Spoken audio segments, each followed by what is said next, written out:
Para ello vamos a entrevistar al especialista en criminología, Martín Barrón. Muy buenas tardes, señor Barrón. Ha sido el mes más violento, pero también es el pico más alto que ha tenido los 4 años de gobierno de Peña Nieto. Le quiero hacer la siguiente pregunta. ¿Es el homicidio el delito que más ha subido? ¿O hay otros delitos que también han aumentado? ¿Y qué está generando esto en México? Buenas tardes, Rafael. Bueno, mira, precisamente los datos del Secretariado Ejecutivo del Sistema Nacional de Seguridad Pública es lo que nos arrojan, que ha sido el agosto el mes más violento en el número de homicidios. Sin embargo, en México hay un problema, las cifras no son confiables. Es decir, no importa qué institución nos dé información, ninguna de ellas es muy confiable porque varía demasiado. Tan simple como decirte que la diferencia entre el número de homicidios que da el Instituto Nacional de Geografía y Estadística con los datos del Secretariado Ejecutivo del Sistema Nacional, hay una diferencia, por ejemplo, actualmente hasta el 2015, de casi 13,000 homicidios. Por lo tanto, no puede haber una diferencia tan grande en dos instituciones públicas que nos digan o que nos arrojen un número de esta magnitud, porque estos 12,585 homicidios de diferencia que hay entre una y otra instancia son de los años 2013, 2014 y 2015. Entonces, tenemos un grave problema en cómo se están generando las estadísticas, inclusive para el caso de homicidio. Y eso pues, nos genera, a quienes nos dedicamos al análisis de este delito, pues nos genera cierta suspicacia de por qué es tan variable la cifra. Simplemente en este año 2016, de acuerdo a las mismas cifras del Secretariado Ejecutivo, llevamos hasta junio de este año, llevábamos 11,257 homicidios. Si tú le sumas que en agosto nos dicen que es el mes más violento, de más de 2,800 homicidios, estaríamos hablando de cerca de 14,000 homicidios, y eso nos acerca a cifras del año 2014, cuando fueron 15,653 homicidios, y todavía nos faltan 3 meses para que concluya el año. Por lo tanto, es muy factible que se rebase el número de homicidios dolosos, fundamentalmente en el sexenio de Peña Nieto, con respecto a las cifras que se venían manejando para otros años.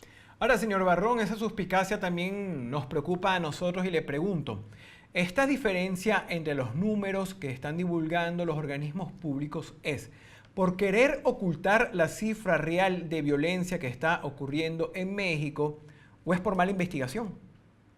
Es que pueden ser las dos cosas. De hecho, para este año mi proyecto de investigación en el Instituto Nacional de Ciencias Penales versa precisamente sobre el análisis del homicidio en México, y las cifras son realmente inconsistentes, incongruentes. Incluso si tú checas o si ustedes checaran la propia información del Secretariado Ejecutivo, yo te estoy dando un dato de 11,257 homicidios para el mes de junio, y si tú checas ahorita el informe, te va a decir que son cerca de 10,052 aproximadamente.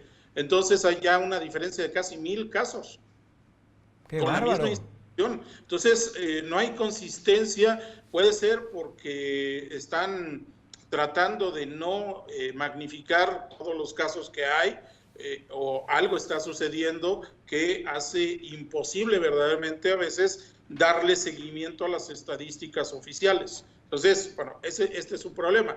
Pero también preguntabas qué otra serie de delitos han crecido en México. Sí. Otros delitos están el secuestro, pero fundamentalmente lo que ha proliferado más es la extorsión en México, es lo que más ha crecido en los últimos, sobre todo en el último año en el país.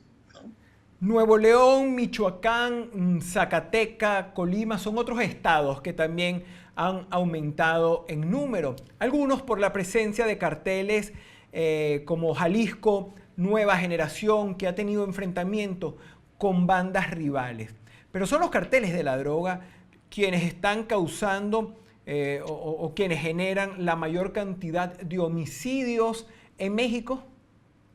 No necesariamente, porque hay que tomar en consideración, hay algo que yo hago en el análisis del narcotráfico, y es diferenciar tres escenarios.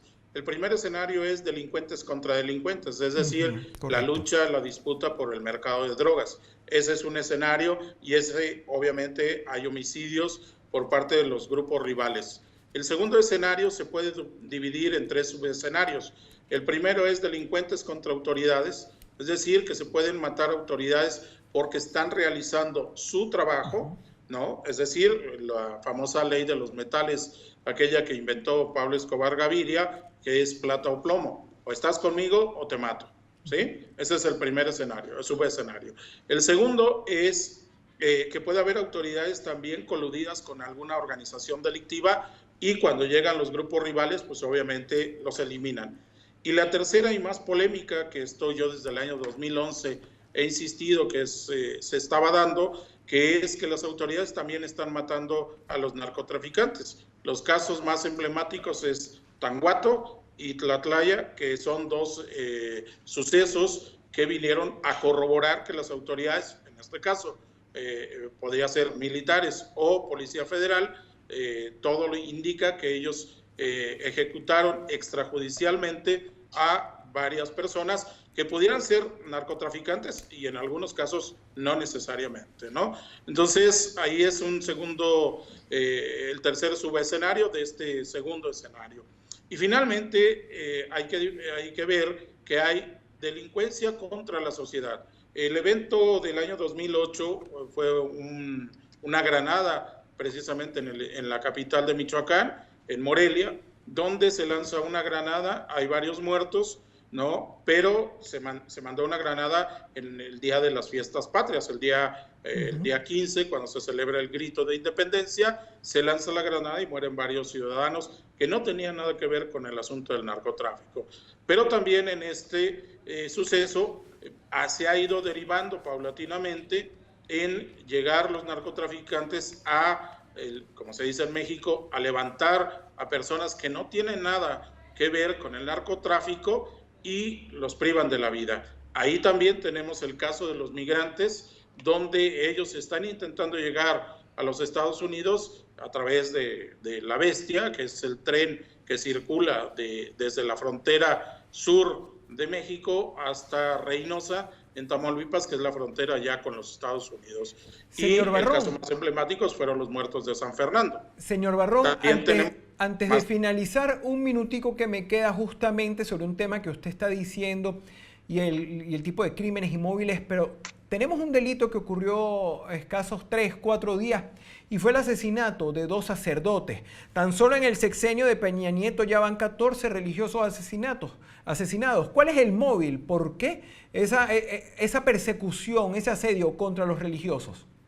Bueno, aquí puede ser alguno de estos subescenarios que yo te señalaba. Puede ser que incluso los sacerdotes, porque los narcotraficantes también se confiesan. Y puede ser que los narcotraficantes han visto que estos religiosos probablemente hablaron, dijeron algo que no debían de haber dicho y esto les costó la vida. Es precisamente alguno de estos subescenarios. Por eso es importante que las personas tengan cuidado, pues obviamente porque las relaciones sociales entre el narcotráfico con la población en general se va a seguir dando.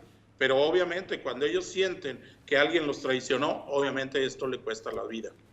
Bien, muchísimas gracias al señor Martín Barrón desde México, ampliándonos los detalles sobre esta cifra.